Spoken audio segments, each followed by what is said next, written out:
Welcome everybody. That's the third session linked with the EuroGEO Workshop 2021. We are going to discuss this afternoon in the this invited event on technology transfer in the Earth observation sector in Europe. With left Teresa Mamai and Stefka Domuzova and Christian Alke. Hopefully you will exchange around the IP, the technology transfer, and so on and so forth. And so the floor is yours, Stefka. Hello, everyone. Thank you very much, Thierry, and to all the organizers for offering us the opportunity to take part of EuroGEO this year. As Thierry mentioned, the session on technology transfer in the Earth observation sector will be divided by two presentations.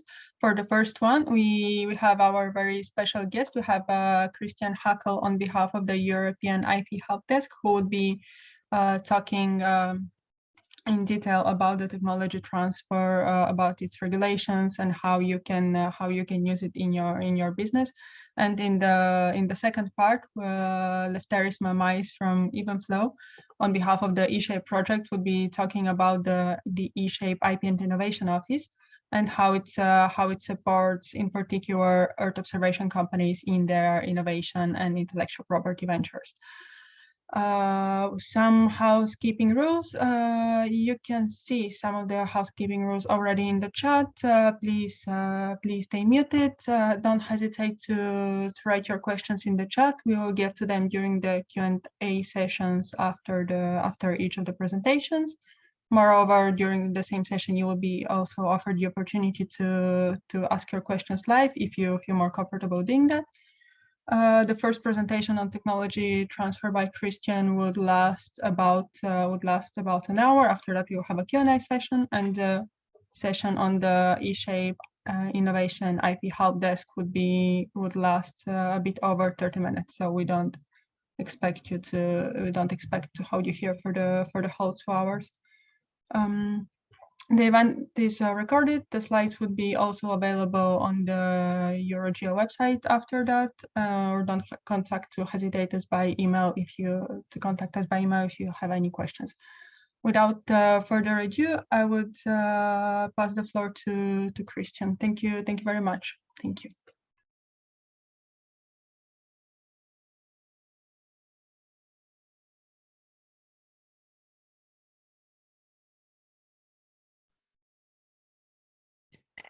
Okay, thanks and welcome from my side. I hope you can see the first slide of the presentation in the correct mode now.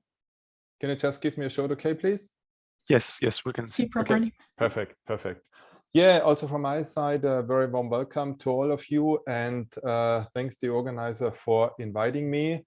Christian Hackel on behalf of the European IP Help Desk, and I would like to start with a very few introduction on the European IP Help Desk, so you know first what my affiliation is, and second, it might be very interesting for you to know that this is basically a free service initiative of the European Commission. It's free for you if you are a beneficiary of a EU-funded project, being a researcher or an SME in Europe, and the European IP Help Desk is offering hands-on advice on IP, and it's free of charge. Of course, we cannot work as specific as a patent attorney, but it's first line advice, and as I said, it's free. And there are actually now a couple of different IP help desks, all initiated by the European Commission, as you can see at the bottom down here. There's one for China, one for India, one for Latin America, and one for Southeast Asia. And here we are affiliated with the European IP Help Desk. So what's the different kind of services what the help desk is offering? The first and very important one is the helpline. As I mentioned, it's free of charge, it's first line support, and it's really personal and to the point. This means you can contact us by email or phone, ask your question, and you get a first line advice. First line, for example, yes, it is specific to your point. However, for example, we cannot write a patent application for you, even though it should be personal advice. But writing a patent application would be probably a little bit more than first line advice. And last not least, it's confidential. So if you have a specific question, you don't have to worry about confidentiality. So this is helpline as service number 1. Then there are many communication formats, outreach tools on the website, a lot of publications and so on, and a lot of trainings. All of them are free as well.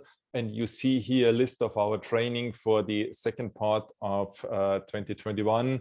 You see here some like introduction to IP on the 8th of September, so just recently. So some of them are rather general, or like on the September 29, the importance of IP for SME, and some are rather specific for individual sectors here. Of course, a lot of training modules tailored for Horizon Europe. Some specific one on plant variety. I guess it's not so relevant for you today.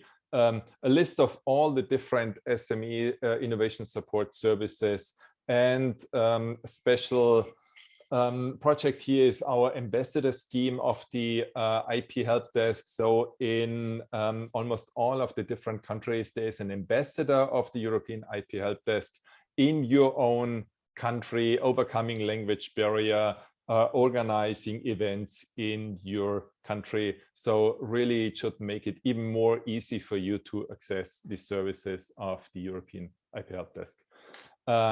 Okay. If you don't have any question on this one, this was sort of the commercial break at the very beginning. And I'd like to switch over now to the presentation on the help desk. If you have any, on the tech transfer. If you have any question on the help desk, we can always talk about at the end of my presentation. I hope now you can see the first slide on the tech transfer presentation. And again, I hope you can see it in the correct mode, because unfortunately my screen doesn't show which screen you're seeing. Can you just give me a correct short okay? It's okay. Perfect. Thank you. Okay, so here we go on tech transfer. Short introduction on my person. As I mentioned, Christian Heckel. I'm managing director of the company TUM Tech. TUM stands for Technical University of Munich. Tech for tech transfer, obviously. However, we are not the internal tech transfer of the university, but a separate company, working closely together with the university. But as I just said, we are not the internal tech transfer of the university. In addition, I'm assistant professor at the chair for technology and innovation management, lecturer for the organization like the European Patent Office, wrote a couple of publications, and to make sure it's not all about theory, I'm co-founder, managing director of a startup in the area of renewable energy. So as you can see, tech transfer is really sort of pretty much my daily business. What I'd like to talk about in the next couple of minutes, it's basically 3 chapters. First one, what is tech transfer? Second, different stages of tech transfer, and third one, actors and assistants. Let's start with the first one. What actually is tech transfer? Well, actually, I don't like me to do all the talking for the next, I don't know, 50 minutes or so. So I'd like to invite you to give me some ideas what you think is tech transfer. I invite you to type it in the chat box. If you have any idea what tech transfer is, please write it in the chat box.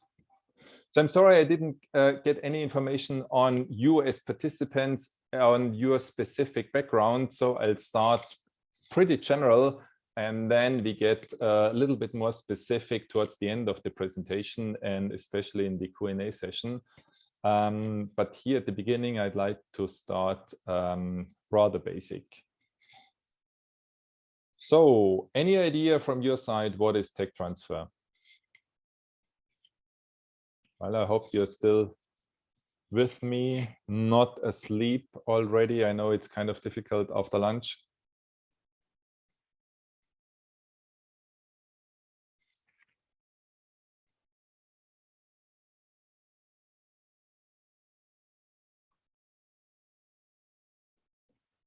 Okay, perfect. The first answers coming in.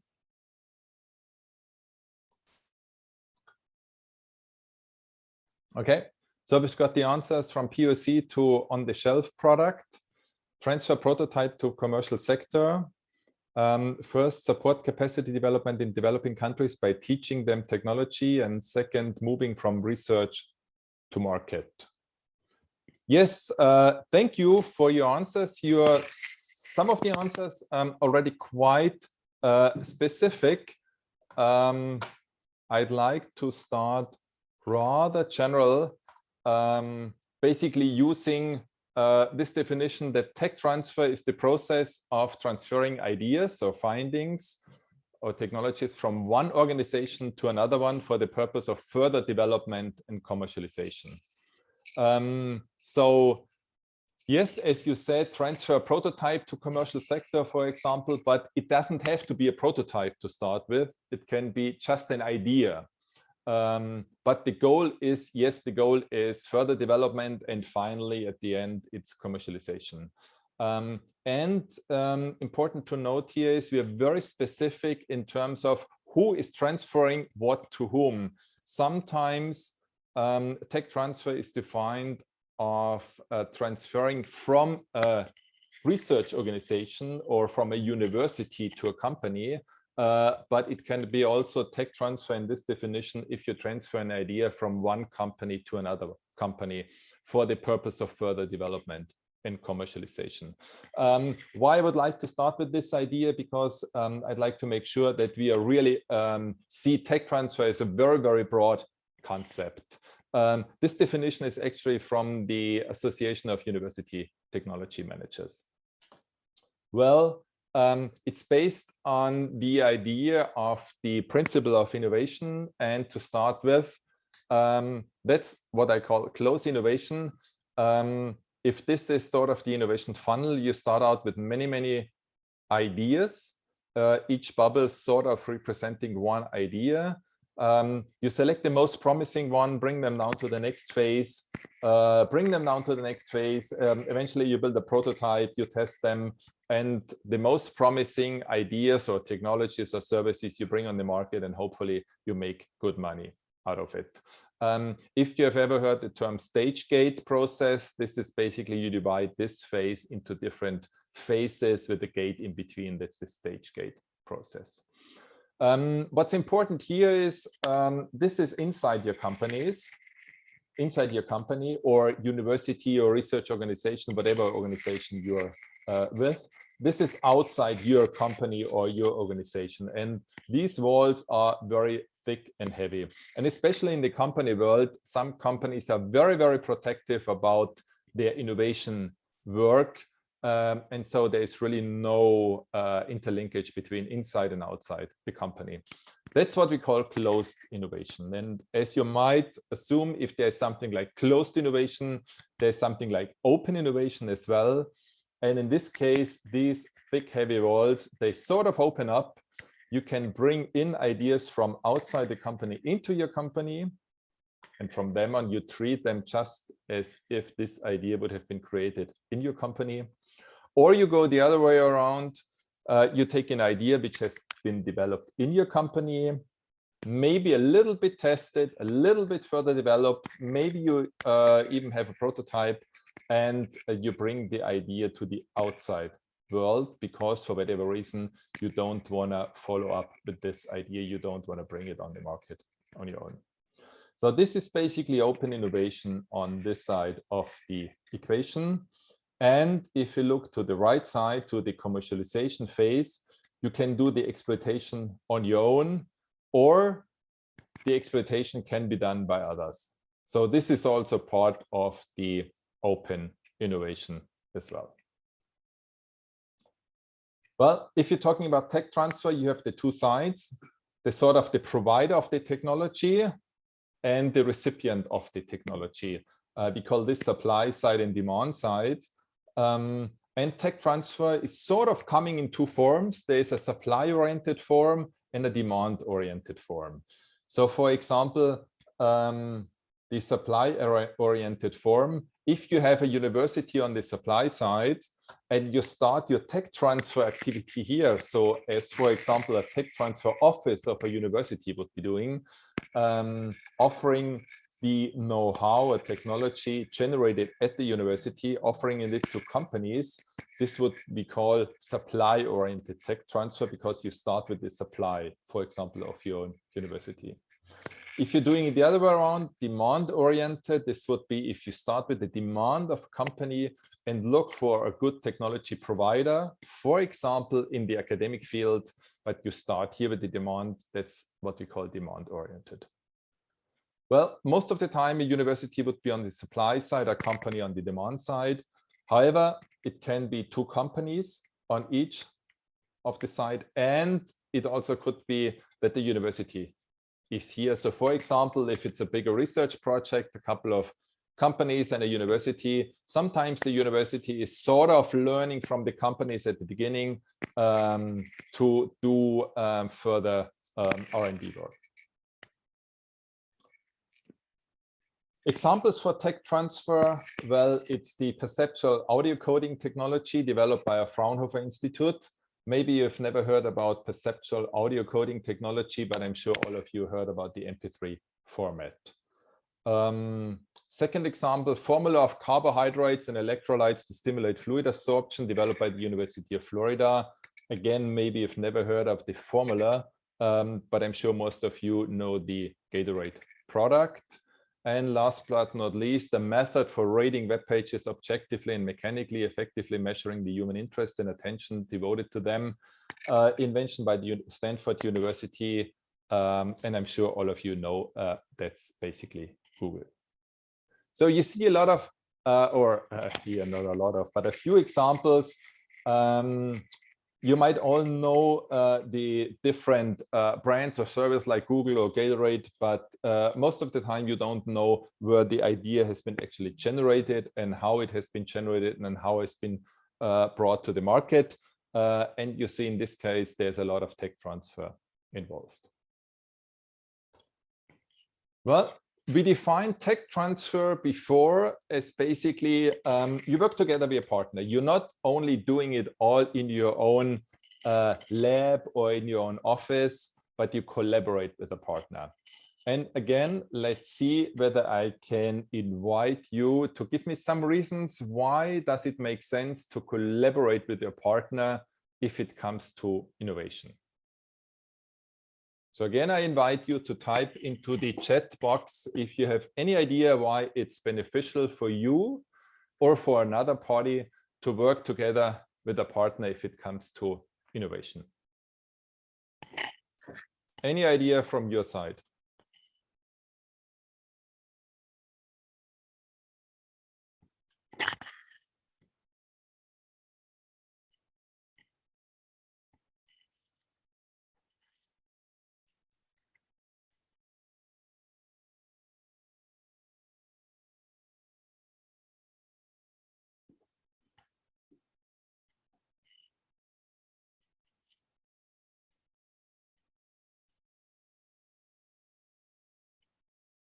Okay, yes, thank you. First ideas and reasons are coming in. Yes, perfect. So let's see. The first one was out of the box thinking, interdisciplinary approach to change knowledge, probably to exchange knowledge and experience, because research and production are different business. Experience and exploitation, share experiences, competencies, support, know-how, to create ownership and interest while addressing real challenges. And one more, cross-fertilization, further development of ideas and synergy. Perfect. Thank you for these ideas and advantages. I listed a few of them, some of them similar, some of them a little bit newer aspects. The first one is access to technology or know-how. Basically, if you know you're in the need of a new product, so to say, but you don't really have an idea of the underlying technology. If you team up with a partner, you can share the risk and the costs, speed up production development instead of developing something new all on your own. If there is already something existing on the market and you can access it, obviously it's going to speed up the product development, reducing time to market. If it comes to, as some of you mentioned, the commercialization, obviously, if you team up with a partner, it can generate profit for you, access new markets, and commercialize ideas. Perfect. And as you might imagine, if I'm asking for advantages of tech transfer, any idea on barriers to tech transfer? What might it make more difficult or complicated if you're thinking of tech transfer, if you're thinking of teaming up with a partner for idea generation or for development of new products or for commercialization of new products or technologies or services? Any ideas on the barriers to tech transfer? And then I'll promise I'll leave you a little bit more alone and not asking too many of these nasty questions. But let's see whether we can do one more on the barriers of tech transfer.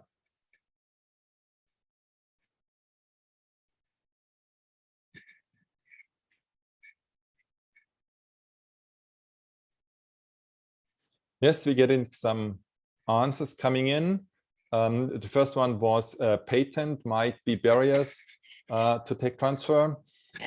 We might have different motivations. It might be difficult to get common interest, difficult to exchange, contractual, cost-related, patent, and IPR, which is probably patents and other intellectual property rights. Yes, actually, it might be a big topic on its own, the patents or IPR. Some people see patent as barrier to tech transfer. Some see patent as enabler for tech transfer. Just a very brief comment on at this point, and we can discuss it in more detail at the end. If we say tech transfer is about exchanging ideas, for some people, they are very reluctant to exchange the idea because they think, it might be an idea which is really good for me. I would like to further develop the idea, don't really know how to do it, but I actually don't know whether I can trust the other partner. And in terms of tech transfer, if I want to engage with the partner in terms of tech transfer, I have to tell him or her about my idea. And so patent is sometimes beneficial to tech transfer because if you have a patent, your idea is protected. You can work together with a partner on tech transfer, on further development, on commercialization, but you do not have to risk that somebody's stealing your idea. So that's the big discussion about patents, pro or con for tech transfer. What I've listed here, most of the time, a potential problem for tech transfer is the missing information. For both sides, missing information on available technology, if you're seeking technology, or missing information on available partner. If you want to team up with a partner, where can you find your partner? How can you find out about who is a possible partner? And missing infrastructure, missing funds, common interest, as some of you or one of you mentioned, and communication, trust, difficulty in exchanging, it's always a challenge here. Not sure about whether we have many universities here, so I'm not going to ask you. Just for universities, tech transfer is important because by definition, at least for most countries, universities can only cover the first part of the innovation chain, which is the research, but not the later ones like commercialization. For universities, it's getting more and more important to get licensing revenue. For some, it's basically an obligation to do tech transfer, and increasingly it adds to the reputation of a university or individual researcher in terms of reputation, attracting talents and money, and obviously it helps for the economic development of a region. Again, two sides of tech transfer. There's a technology push. Basically, you have the R&D, manufacturing, marketing, sales on the market. In tech push, you start here with the R&D and you bring your idea to the market. In the market pull, you've got the same phases, but actually you start with the market need and you go to R&D then based on your market need. Okay, second stages of tech transfer. I mentioned information is sort of the base for tech transfer, and sometimes information is a problem because you do not have the information. Again, you lack the information on either relevant technology or on the owner of potential relevant technology. Again, supply-oriented, who is interested in your technology, demand-oriented, who is offering a technology. The good news is there is support in terms of tools and actors. In terms of tools, I can only encourage you to really use patent information. As some of you mentioned patents, oh my God, patents are difficult, they are expensive, they only create a problem. But really, patents, they can be great and powerful tools, and also for information. And most of the people, they really don't like to deal with patents because, as I mentioned, expensive, complicated, and so on. But really, if you don't want to get personally active in the terms of patenting, you can use the information here.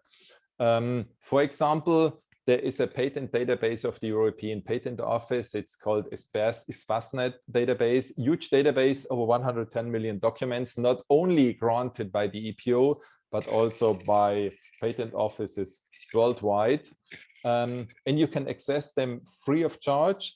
And with their smart engine, rather easily, you just type your search term here, and the search engine is smart enough to understand, is your search term a technology? Is it the name of a company? Is it the name of an inventor?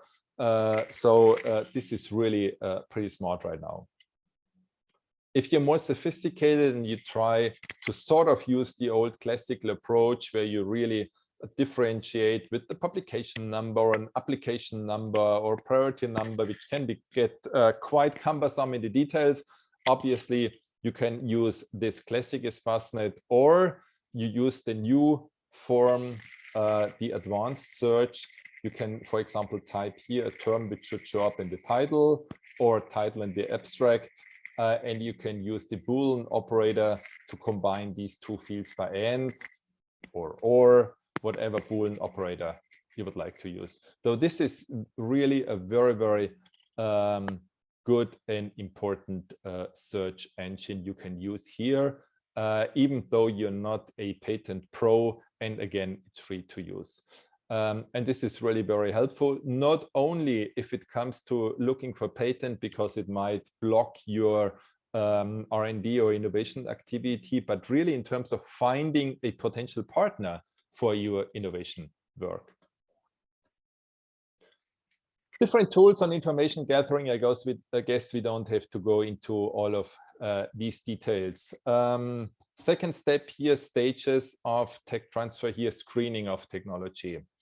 Well, if you are in the area of screening technology, for example, if you are the responsible person in your organization, and you have to decide, you have a lot of technology on your table, and you have to decide which are you going to get a patent protection on, or if you're sort of on the demand side, you have a list of potentially interesting technology for you based on the work you did, for example, with the Espasnet. How should you sort through this pile of either invention reports or possible patents? The two main criteria for evaluation I would like to recommend you, it's first legal and then commercial application. If we sort of split it a little bit, if you're on the demand side in terms of tech transfer, the legal aspect would be, is there a valid IP protection?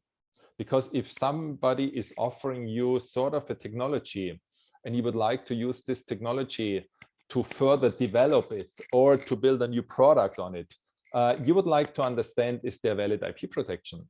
Because you might only be willing to invest your time and money to further develop this idea if it is protected by a solid IP right. So again, here, IP, as I briefly discussed at the beginning, is not the barrier for tech transfer, but actually a prerequisite.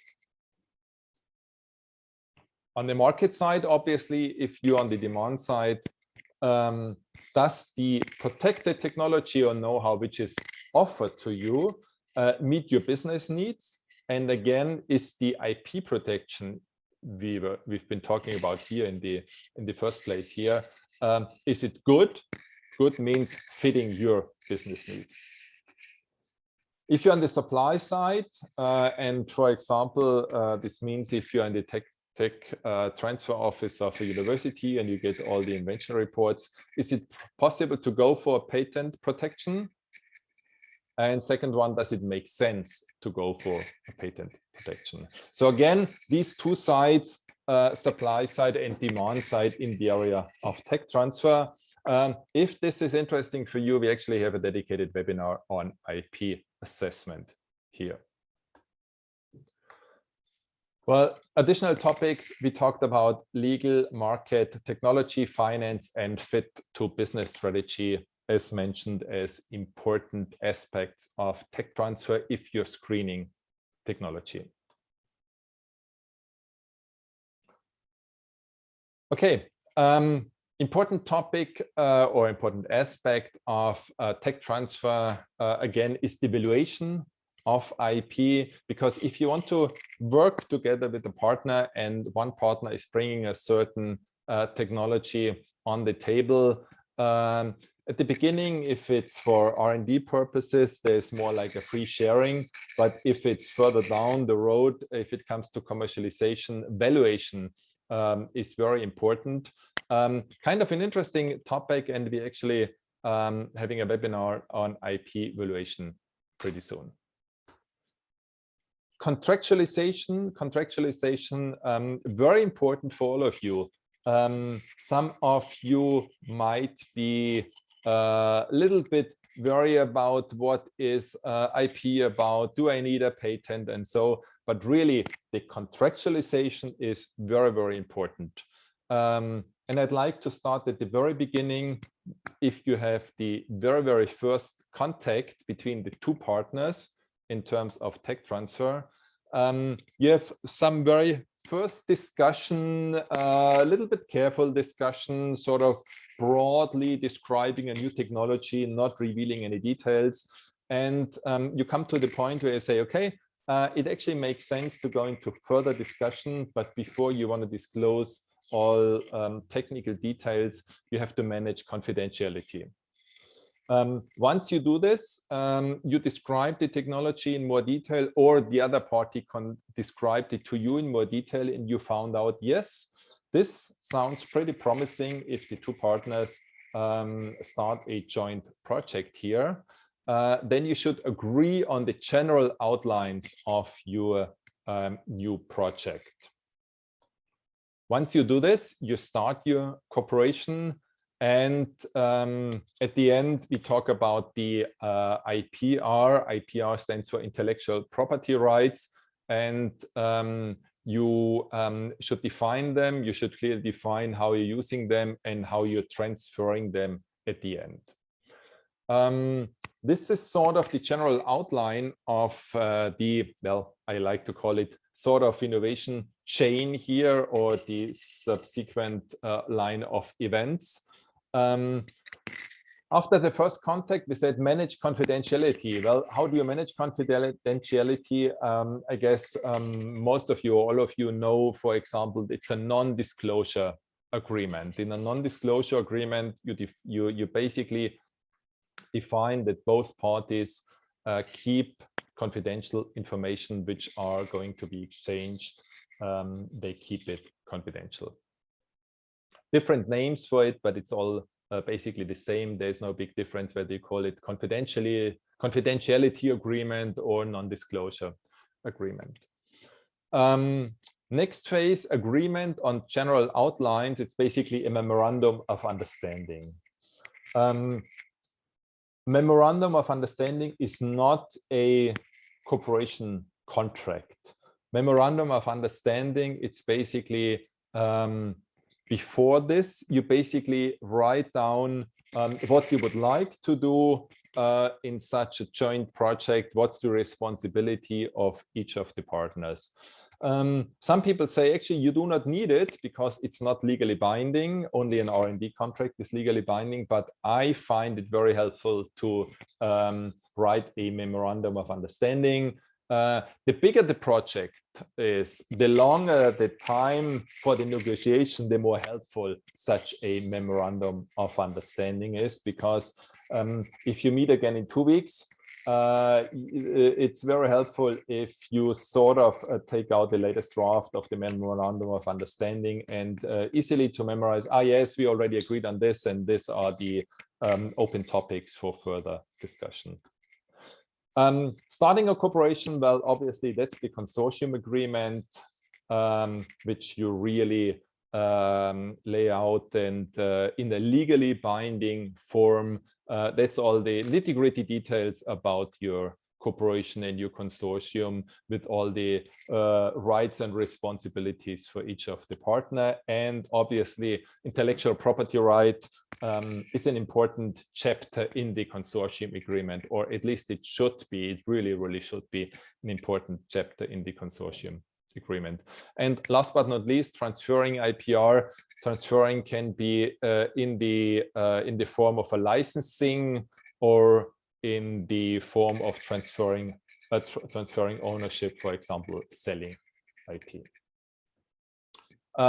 So again, I really encourage you to keep this in mind and really use these different forms if you're in the process of starting a cooperation or a joint project. Well, I guess we don't have to go through all the details. There's one slide for each of them. I guess I mentioned the most important stuff. As I said, the non-disclosure agreement, NDA, comes in different forms, sometimes different names, but it basically all describes the same. The memorandum of understanding, again, different names. You call it MOU or LOI, letter of intent.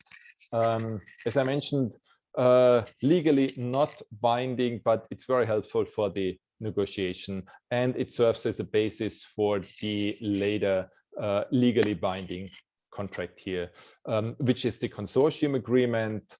And I mentioned really take the chapter of intellectual property rights in the consortium agreement here. And in terms of IPR, it should really include in detail the background IP and ownership. Well, what is background IP? Background IP is if one partner brings intellectual property rights into the consortium because he already has it or has already developed a certain technology or whatever types of IP it is. And it's clearly written in the consortium agreement that the partner A has already this time of intellectual property rights, and he brings it into the consortium. So this is the background IP. Foreground IP, it's described as intellectual property which is developed during the course of the project. Material transfer agreement, because we do not need this. Well, we said at the end, you have some different options for transfer of intellectual property rights. So let's assume the project was very successful, or let's assume you do tech transfer. One of the partner has intellectual property rights and the other one would like to use it for commercialization purposes. Different forms of transferring IP. The first one is called transfer of ownership. That's basically selling it, selling the IPR, for example, a patent. Selling it, obviously, one-time transaction, that's it. Second option, licensing. Licensing, there is no transfer of ownership. The owner of the IP remains the owner, but the owner of the IP gives the other partner the right to use it, to commercialize it. So this is not a one-time transaction, it's an ongoing partnership. Some people like to say, well, there's actually a third form, which is called spin-off. Spin-off, some people say it's a dedicated form. Some people say, well, it's a sort of a form of one or two transfer of ownership or license. Well, what do we mean by spin-off? It's basically that part of an existing organization. For example, if we talk about the university, this means that student or faculty of the university, they form a new and independent entity, for example, a startup company. And because they have to work with the IPR, which is held by the existing organization, they need to find a way that they can use the IPR, which is, for example, held by the university. And this would be either transfer of ownership or license. That's the reason why some people say spin-off is sort of a special form of either transfer of ownership or licensing. Licensing, brief remark, if some of you are not sure about what it is. It's basically an indirect exploitation of intellectual property. Well, a direct exploitation is if the owner of the IP is sort of doing the commercialization themselves. And here we've got an indirect exploitation because the exploitation, the commercialization is done by another party. And the licensing agreement basically says that the owner of the IP, the licensor, grants the other party, which is called licensee, the right to use the IP to commercialize the IP. And as I mentioned, the important point is that the licensor, the owner of the IP, he remains the owner. He maintains the ownership of the IP. Again, if this is relevant for you, we have a webinar on a dedicated webinar on commercialization and licensing, where we talk about more details of the licensing topic. If you think that's a strange concept, such a licensing idea, well, actually, it's not. You've got the licensor on the left-hand side, which is the IP owner. You give a permission to use the licensee in return for payments. And it's actually the same as in the example of a landlord. The landlord would be on the left-hand side. It's the owner of the house or the apartment. He gives the permission to the other party to live in there, to the tenant, and the tenant makes a monthly payment to the owner, which is called rent in this case. So it's sort of a common concept here transferred in the area of intellectual property right. Well, we said in a consortium agreement, it's very, very important to talk about the rights in a partnership. First, it's very important to clearly state in, for example, the consortium agreement, how you want to handle the topic of intellectual property rights. And if you have partners from different backgrounds, like academia, like industry, you have the challenge that these partners have different priorities. There's something like joint ownership. that basically there is not one party having the ownership of intellectual property, but joint ownership. Sometimes this seemed to be sort of the easy way out of difficult negotiation. Oh, let's just do a joint ownership. But you should be really aware of what is joint ownership. And you should be aware of that there is now actually one and only concept for joint ownership. So this makes it a little bit more complicated because you have to take the different legal backgrounds into account. Sort of general understanding is that you have the right to exploit the IP for your own benefit without asking the others in terms of joint ownership, but you cannot give a license to another party without the consent of the other joint owners. But for example, in other countries like in the US, there's a different legal understanding of joint ownership. So if you would like to go for joint ownership but in a project consortium with different nationalities, make sure you really understand the implications of joint ownership and just do not see this as the easy way out if you go for joint ownership. Yes, it's possible to go for joint ownership, but you should be really having a clear understanding. Managed ownership, I already mentioned that you should really define it in your consortium agreement. I talked about the background IP each partner is bringing to the table and how the other parties can access this background IP from the one partner during the project and after the project. Because if you develop something during your project work, which is based on background IP of the one partner, and every partner can commercialize it later on, you're still building on the background IP the one partner was bringing into the project. So it's really important to define how all the partners can access the background IP of this one partner, not only during the project, but also after the project. And you should really take the time to really discuss in detail the different aspects of the IP, for example, in terms of protection, exploitation. Obviously, if you talk about innovation, new technology, there's also the basic question, do we want to get a patent application on it, or do we want to keep it secret? So it's important that all the partners agree on this question. For example, if you want to go for a patent application, which partner is in charge of the application? Which partner is in charge of, for example, paying the renewal fees? Because as you might know, you apply for a patent, you hopefully get it granted, maybe after some discussion with your patent office, and then you have to pay renewal fee year by year in order to keep the patent alive. And once you stop paying the renewal fee, that's it. Your patent lapses.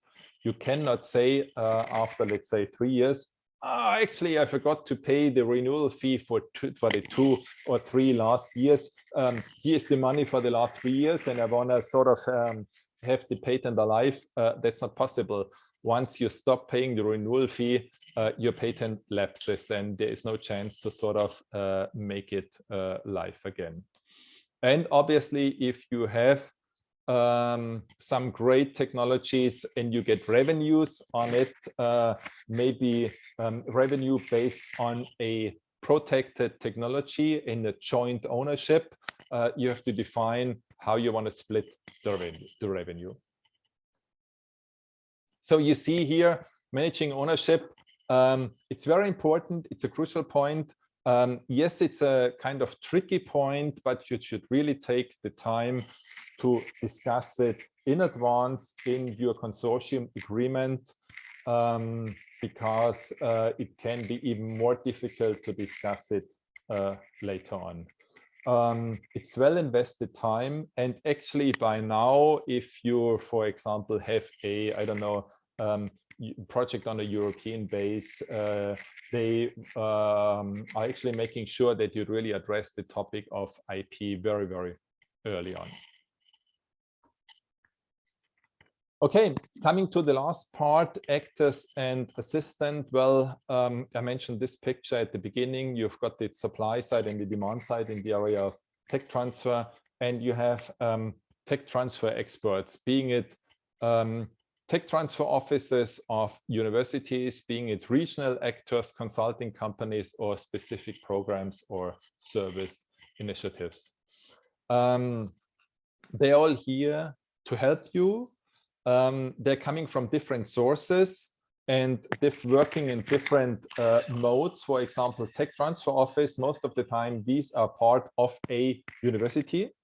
And as I tried to explain it before, so basically they can only work supply oriented because they can only offer you, for example, if you're a company, they can only offer you what their university has in terms of know-how or technologies. Regional actors, for example, innovation centers, chamber of commerce, incubators, they are more on the demand side. For example, if it's for incubators, they work for their incubation companies. They understand what their companies in the incubator need in terms of technology, and they'll go out and look for these specific needs of the incubators. So they work demand oriented. Consulting companies specialized in tech transfer. Well, if they're working for a specific company, they're working demand oriented. If they work for university, they can work supply oriented. So they're basically sort of more in the middle and can work both ways. And as mentioned, specific programs or service initiatives like the European IP Help Desk. Well, I guess you all know what a tech transfer office is, what a regional actor is, innovation center, tech park, incubator, consulting companies. Okay, so this actually brings me to the end of my presentation. I hope I was able to give you sort of an overview of the general concept of tech transfer, how you can use it, little bit of insights on what kind of tools you can use in terms of information gathering, like the tool from the EPO, the Espasnet, what tools you really should use or have to use, if you ask me, in terms of confidentiality agreement. Okay, and obviously, again, please do not hesitate to contact us at the European IP Help Desk if you have any questions on the topic of IP. Okay, with this, I'd like to say thank you very much for your attention, for your active participation. And as I mentioned, if you have any questions, I'd like to take the questions now and try to answer them.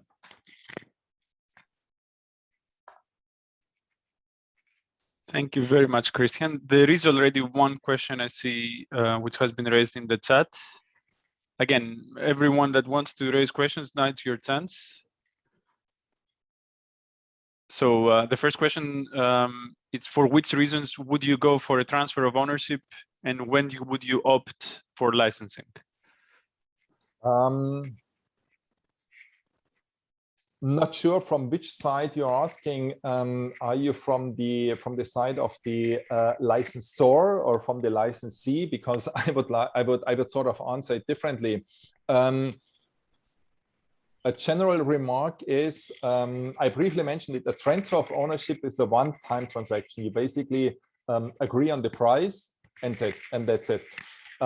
So, for example, if you are the party selling the IP, you try to negotiate for a high price as possible, and that's basically it, because it's a one-time transaction. And you basically do not care much whether the seller of the IP will be successful or not. However, it's very different if you're talking about a licensing, because licensing, most of the time in the area of licensing, you do not agree on a specific amount in terms of euros, but more a euro per either per piece of technology sold or a percentage of the revenue the licensee makes. And so this is basically, you create a partnership in licensing, and you, for example, as the licensor, will only be successful if your licensee is successful. So this means it does not make sense to try to achieve the highest price possible, because if the price for the license is so high that your licensee will not be able to be successful on the market because they are a competitor on the market with not the same technology, but a similar technology, and your licensee will not be successful, you will not get much license income. So a licensing deal is always a win-win situation, or you should try to create a win-win situation. And only if both sides work well, it's a good transaction, whereas the transfer of ownership is a one-time transaction. I hope I was able to answer it sort of in this broad concept. Maybe if you have a specific situation in mind, maybe you can describe your situation or your question again.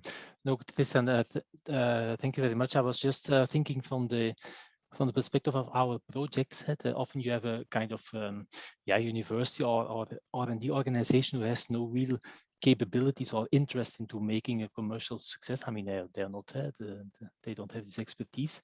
I'm just wondering, as they are in, let's say, in a driving seat, what would be an argument to try to push for the licensing option where you have then maybe eternal incomes?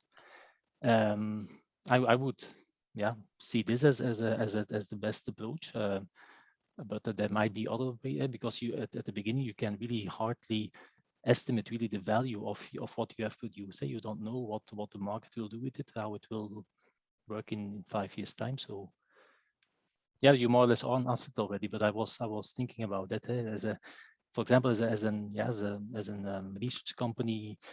In one of our projects, we have something which you see potential. What would be the things, the reasoning you have to make into choosing one of the two options? Sorry, I guess I missed your first part. Were you talking about the a university having the technology? For example, or a research organization. So definitely a company which has no interest into making business out of it. It's not a business. So okay. What I would definitively recommend here, basically we said, well, we have the two options: the transfer of ownership as a one-time agreement, and the licensing of ongoing partnership, and the licensing revenue based on the revenue, the licensing fee based on the revenue the licensee makes. Normally you can be very, very sophisticated if you set up a licensing agreement. So also in the area of financial rewards for the licensor, you can really play around. So for example, what you can do, you have sort of a one-time payment even in a licensing contract.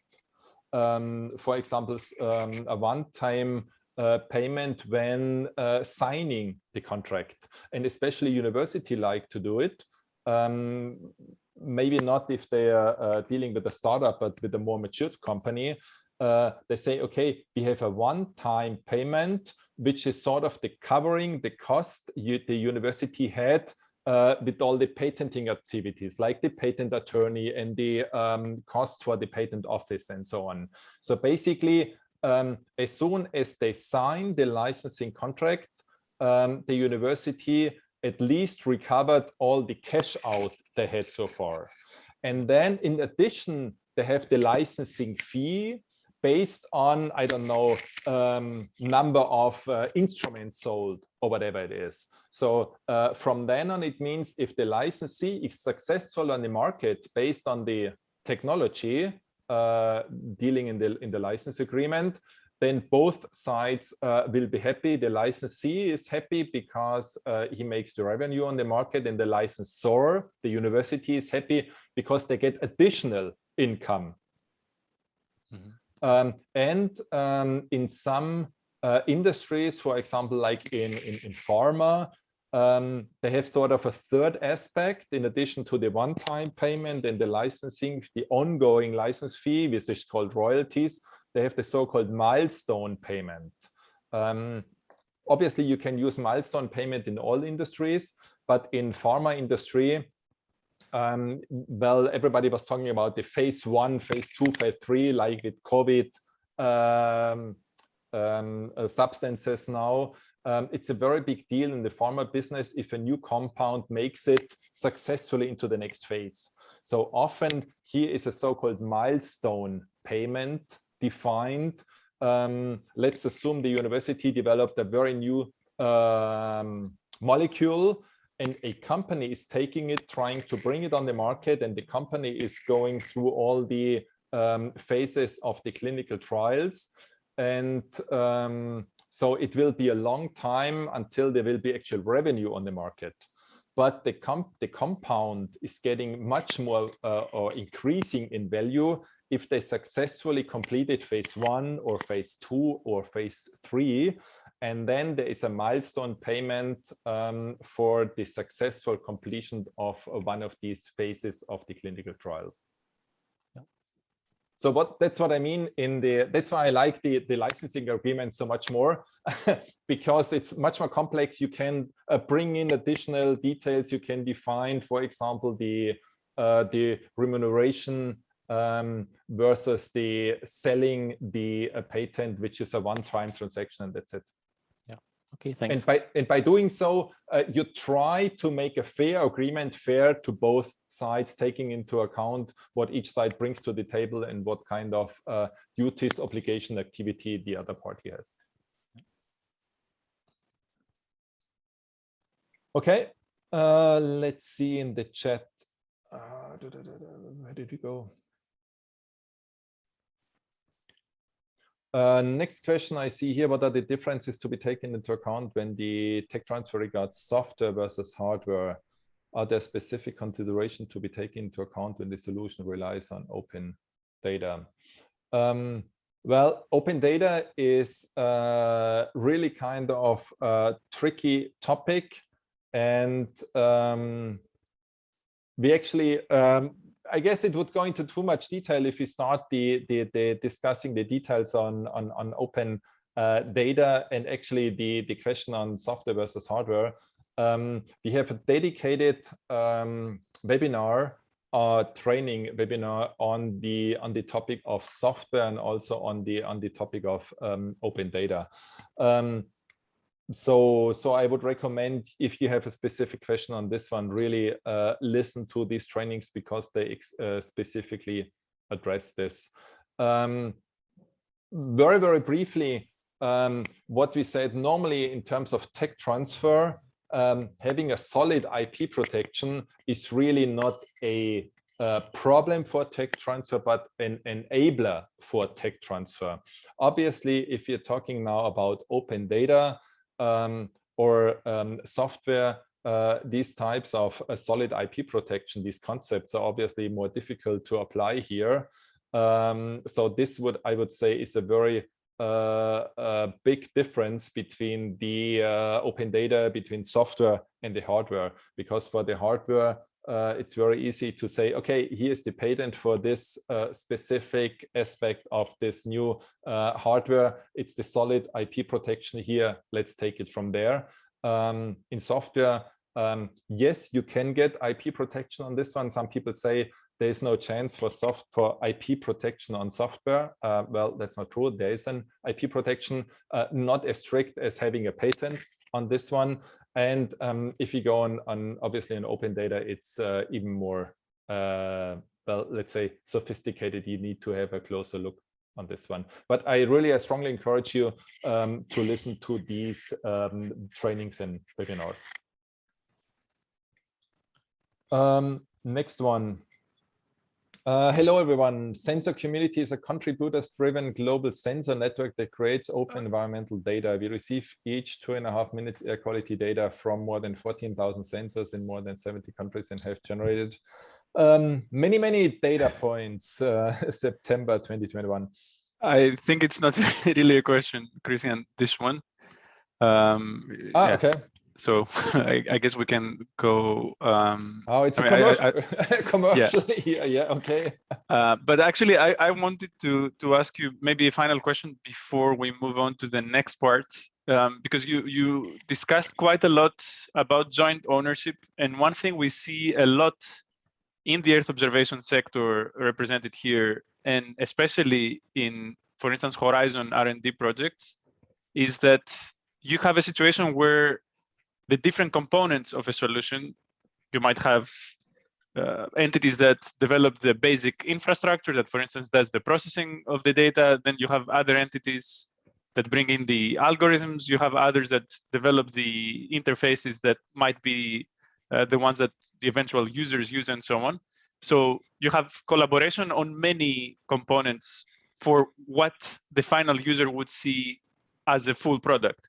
Mm-hmm. And it often comes to the point where the question of, okay, how do we exploit that? How do we commercialize from here on? And maybe we should find some sort of joint ownership approach. But it's very also often that it's exactly there that this whole process fails.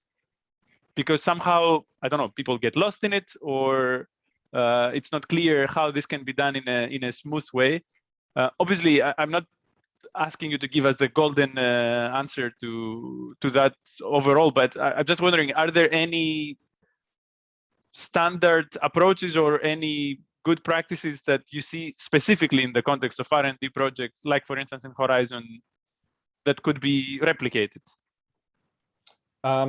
Unfortunately, at least to my knowledge, there really is no standard approach, except for the fact, or for the recommendation, that you should have these discussions very early on when setting up the consortium. However, obviously, everybody has to admit at the beginning, you don't really know, you have no idea what the final product looks like. And obviously you do not know, is it heavily based on this technology, or on this technology, or more on the algorithm, or more on the data. So yes, that's the very, very challenging part, because you do not know at the beginning. However, nevertheless, it's very important that you should really have this discussion at the beginning. And what's also important, that you really talk about how you protect your knowledge, because sometimes the topic of intellectual property is sort of narrowed down to patents, and then people say, oh, okay, we can get a hardware on the patent, but on the other different components, and they are, as you described it, many important components, we cannot get a patent on it, and you basically forget about the other components. So it's very important that you really think about the different types of IP, of intellectual property, or different types of intellectual property rights. There are so many, and that's why I said, yes, you can get a protection on software as well, being it that you actually have a technical effect on software, or coming out of the software, then you can get actually a patent on it. But there also means to protect the software other than patents. Again, as you probably noticed by now, that I see intellectual property rights as an enabler for tech transfer, and it is not as a problem for tech transfer. So I would say, in your early discussions, think about how you protect your different bits and pieces of the different components in your consortium, and yes, start your discussion rather early on. But yes, everybody knows that you do not have the full understanding of the final product at the end. Sometimes, and I know it in academia, they are more open to it, and they say, okay, for example, if it comes to the concept of the inventors, you have more inventors for one patent. And basically in the university setting, they are more like, oh, okay, you get 10% of the inventorship. So I'm not talking about joint ownership, but for one patent, the inventorship, it's also a difficult discussions, whereas companies try to sort of have a lot of discussion. Is it 7% or is it 15%? So sometimes these discussions seem to be a little bit more easier in a university environment. But again, nevertheless, you should really have these discussions early on. But I'm sorry to say there is no basically one approach which would save all your problems. Sure. Yeah. All right. Thanks. Thanks, Christian. I guess this brings us to the end of the first presentation. And I will gracefully take over the screen sharing myself now. So we will now bring the discussion a little bit closer to the specifics of our sector. So I will be sharing, and same way as Christian, I would very much appreciate if someone can confirm that you can see my screen. In this case, I can confirm, since you confirmed before. Yes. Yes, we see Yes, it. we can see. Excellent. All right. So now we will be discussing the case of the eShapes IP and Innovation Office. And my name is Lefteris Mamais. I'm a co-founder and director at Evenflow, and together with Stefka Domuzova, who you heard at the very, very beginning of this session, we're managing this office. And yeah, this is part of the eShape project, which is an integral part of EuroGEO. And what we are trying to do is that we are trying to sort of develop specific types of supports on innovation and intellectual property that are more fit to the needs of the Earth observation sector. And that's what I will be describing a little bit today. So if I manage to move ahead, yes. First, let me say a few things about the context. And I think this will also be very interesting for Christian. And I should say, by the way, before I enter into my presentation, that we are really pleased to have this interaction with the IP Help Desk. And the idea has been that, also specifically thinking of eShape, and it's a big project. We have by now 60 partners. As the project evolves and the development of the different solutions reaches closer to sort of market-ready mode, we would be having more specific exchanges, and hopefully the greater EuroGEO community can also benefit from this type of exchanges. So going back to the context, the whole, if you wish, motivation behind most of the things I will say here is that we consider this to be really the best time to look into scaling of Earth observation solutions. Of course, to do so, one needs to overcome certain challenges, many of which are there for years now, and to grasp opportunities in order to thrive. When we think of opportunities, I have just taken a few very high level, but actually deep impact aspects. One is that we have major policy initiatives which are either explicitly or implicitly looking into the use of Earth observation-based solutions. This, of course, includes the Green Deal as a whole. It includes the new forest strategy, the new biodiversity strategy, the farm to fork strategy, and so on and so forth. At the same time, and for a long time now, the fact that Copernicus offers world-class data on a free, full, and open basis enables viable business models. It does so because the access to the raw data is free. It also does so because the data is actually fit for purpose for many application areas. Of course, it needs to be processed and so on and so forth, but it's a very important part to enter into a business endeavor. The third point is, and of course it's connected to actually both of the above bullets, is that there really is an increased availability of both public and private funding. We see, of course, how this is starting to gain additional momentum through Cassini, for instance. But there are also many efforts at national level, at regional level, at corporate venture level, and so on. Finally, there are many enabling technological tools, because this is where you need to gain access in order to unlock the power of Earth observation. So with artificial intelligence methods, with high performance computing capabilities. I mentioned challenges as well. We see still today in the sector that there persists a lack of accurate and up-to-date knowledge of markets. Often this is a very natural element of the Earth observation sector, simply because these markets need to be created. They're not there at the beginning. And by the way, this in itself fits back into the discussion of technology transfer and how you can sort of foresee how to take advantage of certain innovations. If you have a mature market and you know how to build your business around that, it's easier than if you're sort of creating the market on your own.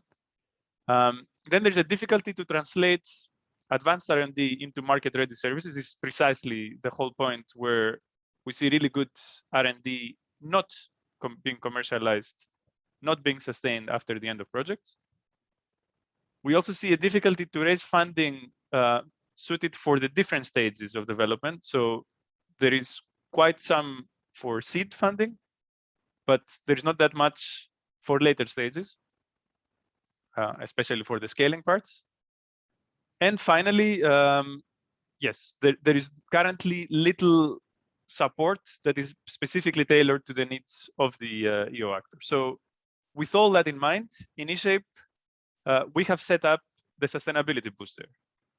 And the sustainability booster can be best perhaps described by this simple graph. It's simpler than you might think. So on the bottom, you see what we call the conveyor belt, or simply the journey from idea all the way to expansion. The other axis basically shows you the different types of resources that solution developers need to get access to. So they need to get access to knowledge, capital, technology, and markets. And in eShape, we are trying to address all sorts of needs with different types of tools and packages, some of which are offered or will be offered through the sustainability booster. These are the ones denoted with this salmon color. So starting from the bottom, we provide user uptake support, and we provide also business planning support. We are developing capacity building modules. We have already set up an investment and funding landscape navigator, and we will launch soon an investment readiness support program. There is a whole co-design activity led by Armin, our hosts also today, which hopefully one day will be toolified and offered through the Sustainability Booster as well.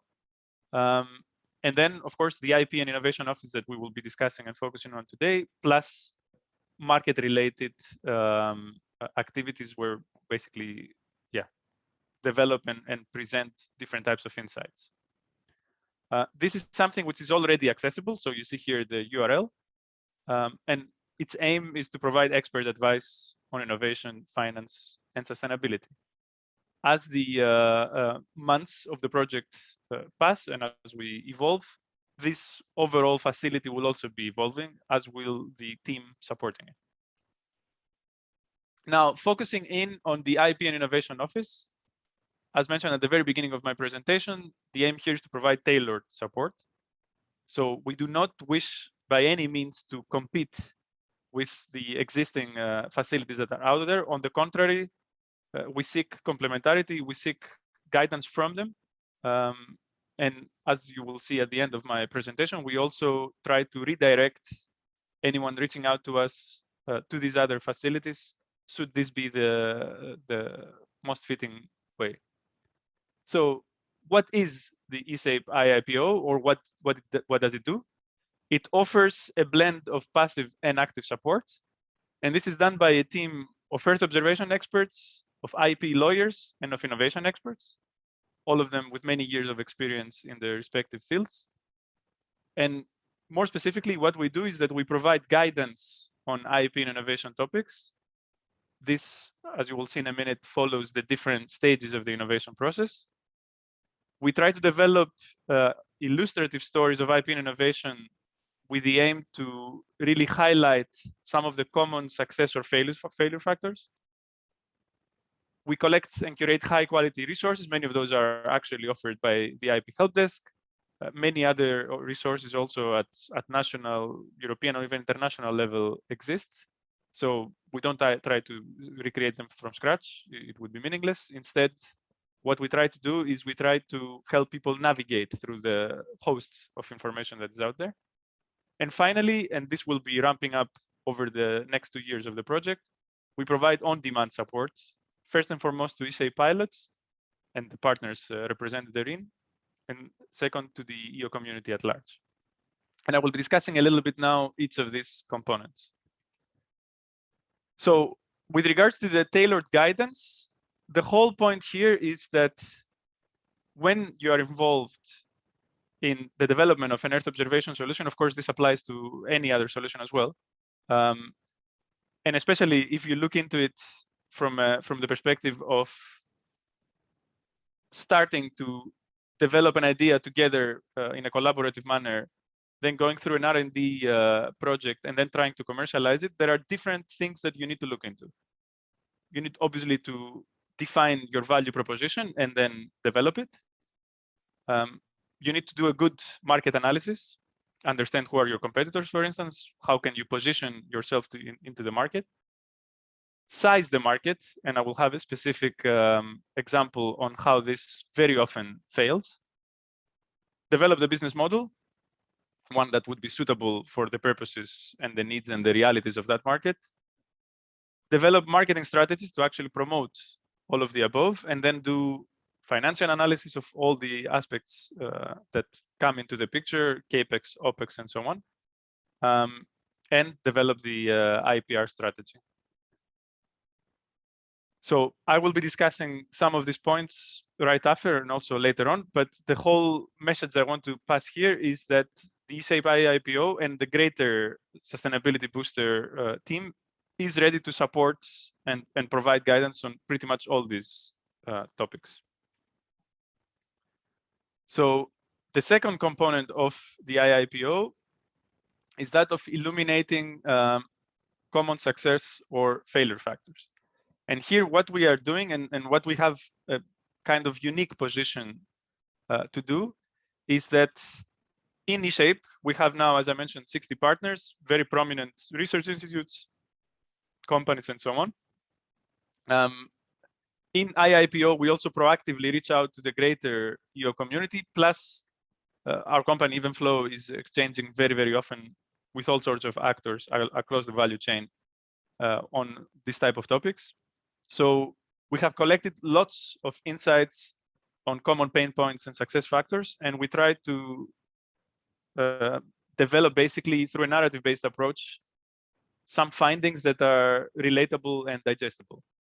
And this, in some sense, goes beyond a little bit the sort of factual and very rigid, in some sense, type of material that you may find in other sources. Sorry.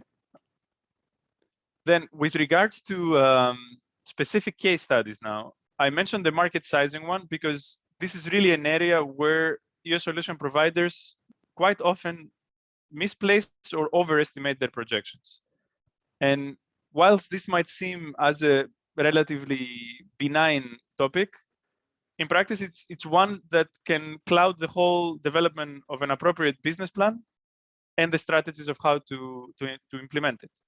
So we see that often there's a poor understanding in the first place of who would be really the suitable target users. And of course, when you think of the Earth observation sector and the fact that markets often need to be created, this is not an easy task. But at the same time, it's an essential task to keep it honest, so to say, and really try to build your whole proposition around those that are really ready to turn into paying customers. And the same, of course, applies to a partial definition of the value proposition. Then another part is that very often, and we see that, of course, mostly with startups, this is not specific to the Earth observation sector, there is an unfounded optimism about the level of market penetration. It's the classic issue of a very large number multiplied by a very small percentage, which actually, though, leads to a very large number still, though. So we very often see the situation where someone says, for instance, we're going to develop a solution like a smartphone application having air quality data that's, should be addressing the whole market of smartphone users. And then, okay, we will gain 1% of this market. And this, of course, already gives a distorted view of what you can actually capture. So on our side, what we try to often do is that we're trying to help solution developers to understand the competitive landscape, to put forward reasonable market penetration projections, understand which should be the beachhead market to first attack, so to say, yeah, and eventually set up themselves to create a successful business model and a business plan. Another thing we are doing with the eSape IIPO is that, as I mentioned, we collect and curate high quality resources. You can see here a snapshot of some that are already available. This will be an ongoing activity. Yeah, here we scan the wealth of materials. We also have collected frequently asked questions through the different interactions we have had with Earth observation actors over the months and years preceding. And as I mentioned, whenever we see that certain queries or questions are already met by what the IP help desk or any IPR help desk is out there offers, then we simply direct the users there. Whereas when things are very specific, we can offer on-demand support. Again, I should qualify this by saying that throughout the project lifetime, this on-demand support is primarily reserved for the eShape pilots. I mentioned business plans, and this is another area where the on-demand support takes yeah, flesh and bone. So obviously, this is a very complex process. It's all the more complex when you think of Earth observation solutions and the fact that they rely on skills and capabilities from different organizations and different parts of the supply chain. So all this needs to come together. And here we have had the chance already through eShape to use well-tested proprietary tools of our own and guide the more than 30 eShape pilots in this process. And we have basically been discussing all sorts of things, from developing and owning the value proposition, understanding the competitive landscape, designing the business models, and developing strategies. And this will be ramping up in the future. This is a typical type of support that the IIPO and the Sustainability Booster in general can offer. Another example, and actually this is an example that I had in mind when I raised the question to Christian, is one where we see an excellent R&D project. This is purely illustrative, what you see here with the flags and everything, which has developed a good product, and they are trying to figure out how to move on after the end of the project. And here, it's very essential to understand what would be a meaningful service provision scheme, how the different companies involved in its different parts would establish agreements or licenses between them for these different building blocks, and how eventually they would serve the users, how the revenue streams resulting from this service provision would be split between the different partners, how the costs also would be, or how should they be accounted for, and so on and so forth. So this is typically another area where we often have interaction with consortia, with partners, with companies to help them develop that. So as my last message, it's a rather short presentation. I wanted to say that we are fully operational. Of course, we learn and we develop as we are doing so, because this is a novel activity in the sense of being at the cross-section between the IP and innovation office type of activities and the Earth observation sector in specific. We are ready to support eSape pilots, and we would like very much to understand wider industry needs, for which we invite all of you to contact us. You can see here at booster@esape.eu. Visit the website. There's also a form to fill in there. And with this, I will actually pass the floor to my colleague Stefka afterwards. We have prepared a few very basic questions that would animate a little bit our interaction now. So I invite all of you to go to www.menti.com, and there you can put this code, or to use this QR code if you are with your smartphones. There are very, very simple questions. They will have the same fun element that I'm sure everyone had now when you were contributing to the questions raised by Christian. And after that, we can discuss some of the answers, and we can also discuss any specific questions you might have about the SAPE IIPO. So with that, I will hand the floor to Stefka, who would guide us through the through Mentimeter. So there is also a question on the chat left. Sure, we will get to the questions. I think it would be nice. Okay, maybe I later can, on.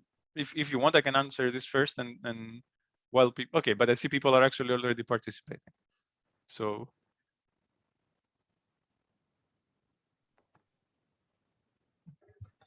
So yes, the goal of this question is to pretty much get the Q&A going, and we are starting by the simple one, pretty much trying to assess what is your experience more or less with using services from IP and innovation experts.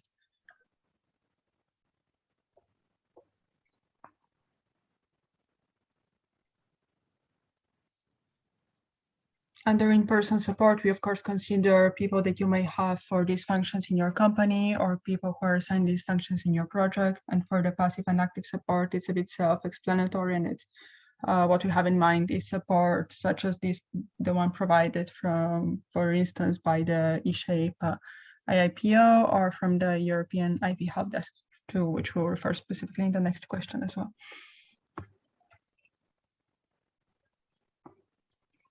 Okay, so let's say that half or more than half of those of you who voted seem to have no experience, and for the others, it's of course more common to have some sort of access to passive support than to actually seek a point where reach for in-person support.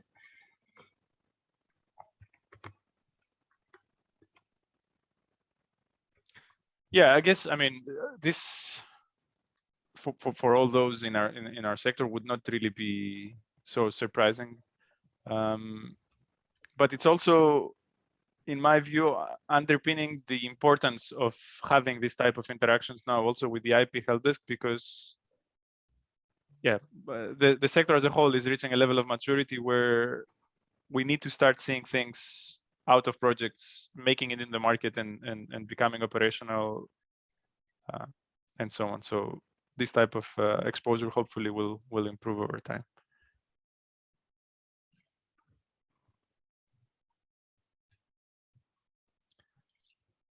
So indeed, the second questions, and from what we received so far as answers, indicates that you're already somehow familiar with IP and innovation tools provided by the European Union, for instance, such as the IPR help desk. And again, unsurprisingly, it's again the passive support that has been. May I ask the person, I mean, if you don't mind revealing who you are and saying a few things, the one that said that you have actively reached out to such a service, to just give us a quick note on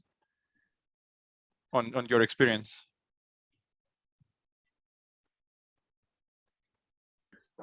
Hi, this is Elizabeth Neranzis. Hi, Elizabeth. Actually, I was reaching out to the IPR help desk for detailed questions after webinars or trainings, as I had some questions, and their replies were actually useful, and I use them for my work. So. Excellent. So I guess this is good news for you, Christian. Yes, exactly. Thanks. Very glad to get this comment from your side. You're welcome.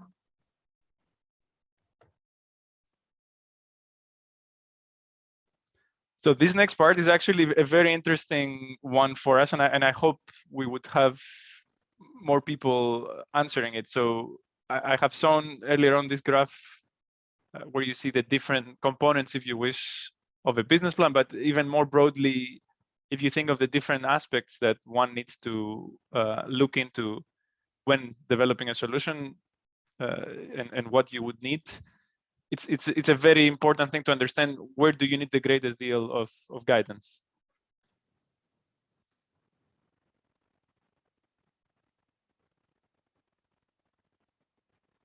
So maybe this we can keep live for some time, Stefka, and maybe in the meantime, I could answer the second question already that has been raised. So the smallest entity we provide our support to. I mean, it's also at individual level. So in eShape, we have entities that are universities, research institutes, SMEs, some established companies. So it's at individual level. It doesn't have to be necessarily sort of a grouping. And beyond that, in our overall work as Evenflow, it's the same story. But we have not had at an individual level, like an individual person or researchers coming to us and discussing that. If I may, to clarify, so it's like we are not an institution, we are not a company, and for us, it's just not possible to be recognized by the European Commission. So that's why I'm asking, like, what is the smallest entity that you can provide the services? Because we are competing with ministries and institutions that have 2,000, 3,000 employees, and they are in this whole process, like, of course, familiar, and they know all the templates and formulations, but for us, it's very new. So is that possible to find an entry level? Thank you.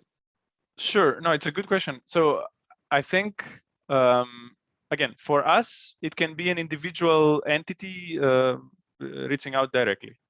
I have to, again, clarify that talking about the eSape IIPO, priority is given contractually. It has to be given like that because that's where we get the money from, to the eSape consortium and the many pilots that are in there. But as a general principle, we could support anyone. For the IP help desk, and correct me, Christian, if I'm wrong, I think there is free access to anyone participating in any EU-funded activity. There's a list of things that are defining eligibility there.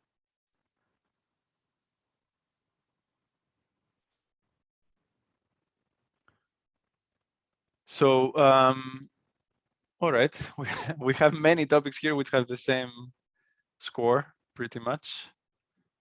But what's interesting is that marketing and market entry are 0.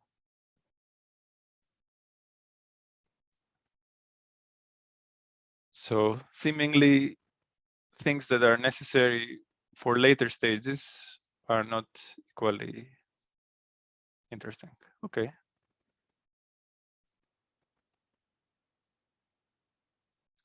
Yeah, the next point is about whether the participants here have had any case where they have protected actually their assets, either through patents, trademarks, designs, or any type of IPR.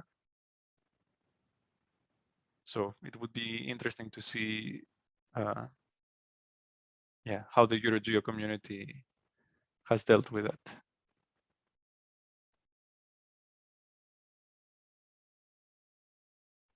Maybe an interesting point, and this is something that we intend to look into as the eSape IIPO, hopefully also with some collaboration with the IP Help Desk going forward, is how trade secrets can be managed and effectively used to help the development of solutions. Because it's very common in the Earth observation sector that relies mostly on software-based solutions, not to patent something, but rather function on the basis of trade secrets.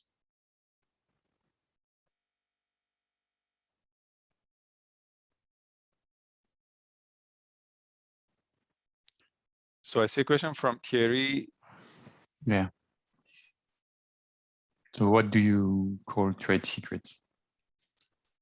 So I mean, I'm not going to answer in a legal perspective, but no, some example will be okay. No, I mean, basically, the whole story is that instead of deciding to because the thing is that when you protect your innovation through a patent, you have set up the framework in which no one else can use that for a certain amount of time. but it becomes known what you have actually developed, right? Whereas with trade secrets, you actually keep it for yourself and for those that you collaborate under certain agreements. And here it's a much more rigorous agreement than a simple early stage confidentiality agreement, on which basis you move on. So you enter into negotiations with partners and so on and so forth, having trade secrets.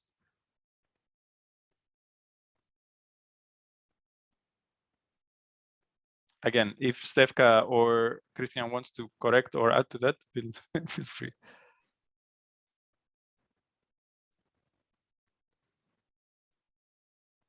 All right, it's interesting actually that there are, again, may I ask, and obviously you don't need to say too much, but those that have answered patents, are these related to R&D Earth observation related projects?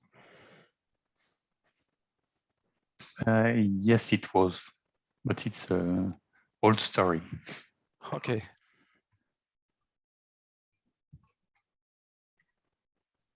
I guess we can move on. Yeah.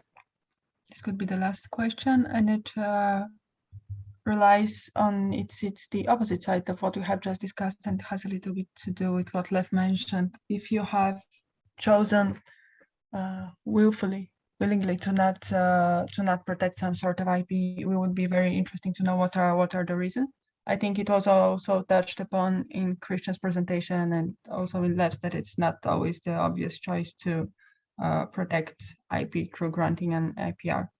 So we would be interested to know what is your experience, or what have been your considerations, at least while handling intellectual property in your organization or project.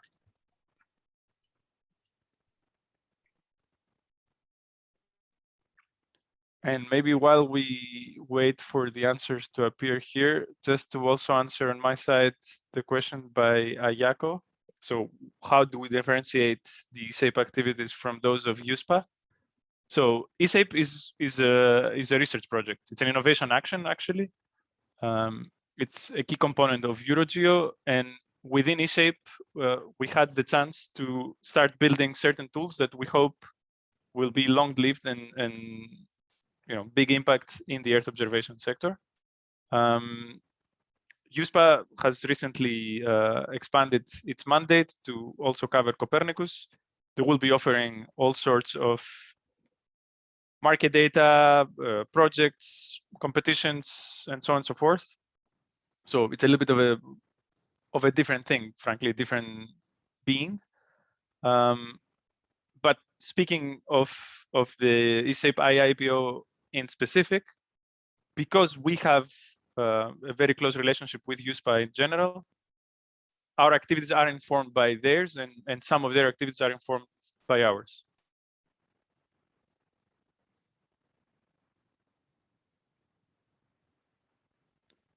Okay, and I see that by now probably the audience is tired of answering the questions, but that's okay.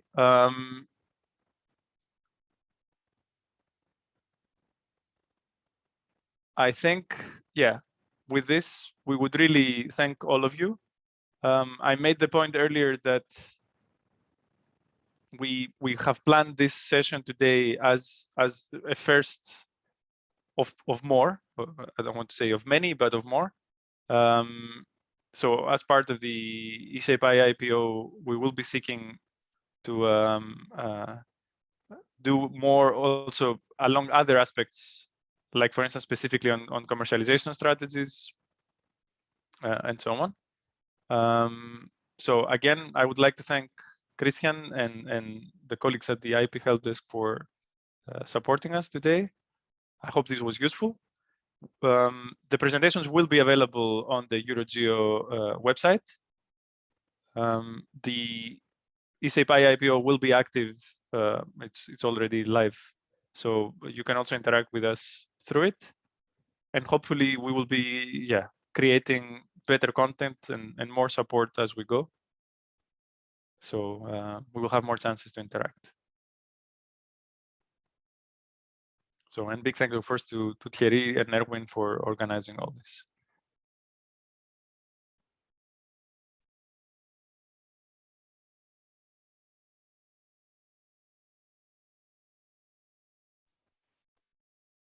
So Thierry, yeah, I guess we can. Sorry.